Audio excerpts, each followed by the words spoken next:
You know that feeling, right? When you're stuck in a conversation with someone who just feeds on chaos and manipulation, it's draining.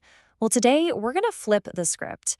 We're going to dive into the psychology of how you can handle these people, not by fighting fire with fire, but by using their own game against them. Let's get into it and figure out how you can take back your power. So, how do you actually win against a manipulator? I mean, it's the million-dollar question, isn't it? Because when someone's poking at you, when they're attacking you, every single instinct in your body is just screaming defend yourself. But what if that's the trap? What if that's exactly what they want you to do? Okay, just look at this. On one hand, you have your instinct, right? To argue back, to defend yourself, to confront them head on. But here's the crazy reality.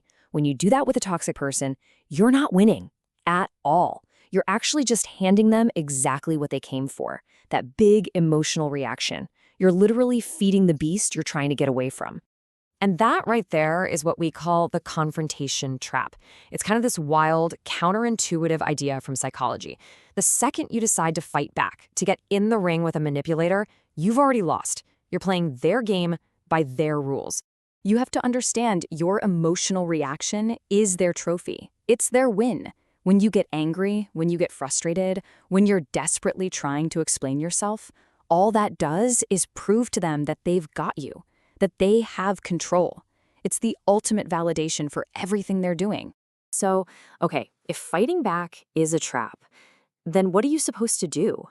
Well, there's this really powerful strategy, and it's called psychological starvation. And believe me, this has nothing to do with being weak. It's all about strategic, silent strength. So what is it exactly? Think of it like this. Psychological starvation is the art of cutting off their life support. You withhold the one thing they absolutely need to survive, your emotional reaction.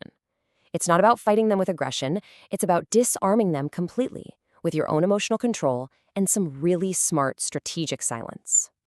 And honestly, once you get this, it's a total game changer. You realize that real power isn't about winning the argument or getting the last word in. No, it's about seeing their game so clearly that you simply refuse to pick up the pieces and play. All right, so let's get into the practical stuff. Trick number 1 is all about cutting off their fuel. And in psychology, this fuel has a name. It's called narcissistic supply. And what the heck is narcissistic supply? Just think of it like an emotional drug for them. It's your attention, it's the arguments you get into, it's your anger, any big reaction you give them. That's the stuff that fuels their ego. So when a manipulator is pushing your buttons, they are literally on a hunt for that supply. So when you're in that moment and they're launching an attack designed to get that reaction, the single most devastating, most powerful thing you can possibly do is absolutely nothing. Yeah, you heard me. Nothing. The moment you stop defending yourself, stop explaining, stop trying to get them to see your side, their brain just loses interest. You suddenly become incredibly boring to them. And that non-reaction, that is your ultimate weapon. Okay, trick number 2. This one is all about controlling the vibe of the room. We're going to break their cycle of manipulation by mastering something called emotional contagion. You know how moods can be, well, contagious? That's a real thing.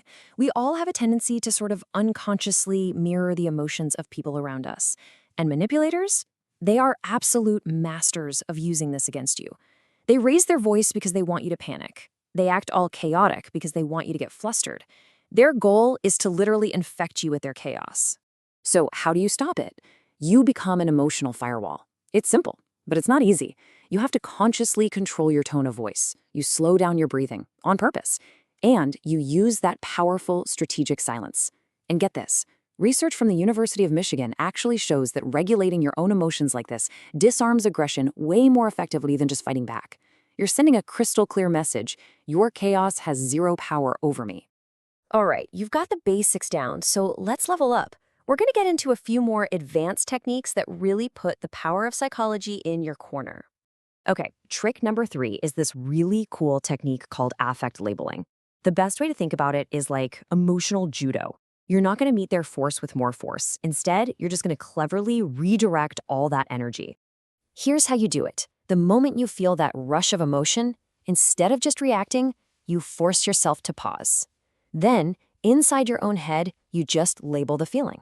Something simple like, okay, my ego feels attacked right now, or I can feel my jaw getting tight. And what's so amazing about this is that UCLA studies have shown that the simple act of putting a feeling into words literally shifts the activity in your brain. It moves it out of that reactive fight or flight part, the amygdala, and into the calm, rational part, your prefrontal cortex. Just like that, you get the mental space you need to respond, not just react. This next one, trick number 4, is less of a tactic and more of a total mindset shift, and it's incredibly powerful. It's about using something called the projection law to understand what's really going on when someone tries to insult you. And this reframe, it changes everything. When a toxic person attacks you, you have to realize they're not holding up a mirror to you. They're holding it up to themselves. There's a term for this in psychology, projective identification. It basically means they're trying to dump their own pain, their own insecurities, the stuff they can't handle, onto you. The second you truly see their words as a confession about them and not a verdict on you, their insults just dissolve. They have no power left. And that brings us to our 5th and final trick. And honestly, this might be the most powerful one of all, precisely because it's so subtle. This isn't about some big, traumatic exit where you slam the door. No, it's about something much quieter. It's about simply withdrawing access. See, it's a simple equation. Low access means low control. When you can shift your own mindset from being the person whose ego is all caught up in winning the fight to just being a neutral observer watching their behavior, they lose all their leverage, all of it. And once they figure out they can't get that emotional rise out of you anymore, they just fade away. Why? Because you're just not fun to poke anymore. So let's wrap this all up. Here's the bottom line. Toxic people don't go away when you fight them harder. They go away when you become a useless source of emotional fuel. The ultimate form of control isn't out-arguing them. It's your silence. If you remember one thing from this, let it be this. Silence is not weakness. It's the ultimate form of emotional power. You have permission to stop trying to win an argument with someone who is determined to misunderstand you. Your own peace is so much more valuable than their drama. Real strength isn't about being the loudest one. It's about having the quiet self-control to know when silence is the most powerful thing you can say. So as we close out, I want you to think about it for a second. Which one of these unspoken tricks are you going to use first? Which one really clicked for you? Because just picking one is the first step you take to getting your power back.